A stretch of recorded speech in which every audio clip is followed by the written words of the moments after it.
ইচ্ছে করে আবার একবার ছোটবেলাতে ফিরে যাই, যেখানে শুধু মজা আর মজা, দুঃখ, কষ্ট, চিন্তা ভাবনা কিছুই নেই। ছোটবেলাটা যেন কানে কানে আজও চুপি সেরে এসে বলে, বড় হতে চেয়েছিলিস না, মিটেছে স্বাদ, তবে দেখ এখন কেমন লাগে। ছোটবেলাকার সবচেয়ে বড় অপমান, তুই তো খেলতে পারিস না, যা তুই দুধ ভাত। আজও তাই বাজে কানে কানে, মনে মনে হাসি শুধু, বুঝি আর ছোটবেলার মানে। ছেলেবেলাকার বন্ধুত্ব সব থেকে সুখময় একটি স্মৃতি, যা কখনো ভোলা যায় না।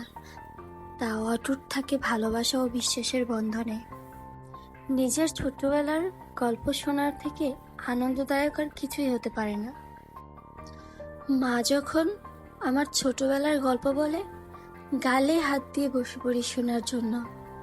খুব ভালো লাগে শুনতে, মনে হয় এক নিমিষেই ছোটবেলায় চলে গেছি। ছেলেবেলা কবে হারিয়ে গেল বড় হয়ে ওঠার ফাঁকে। আজও কি কেউ বিকেল হলে খেলবি বলে ডাকে? যদি তুমি সারা জীবন শৈশব নিয়ে চলতে পারো, তাহলে বার্ধক্য কখনো আর আসবে না। সেই সময়টা খুব ভালো ছিল, যখন মায়ের চোখ ফাঁকি দিয়ে বিকেলবেলা না ঘুমিয়ে খেলতে গিয়ে ফিরে এসে মায়ের কাছে বকুনি খাওয়া। আজ বুঝি মায়ের সেই বকুনি কতটা মধুর ছিল।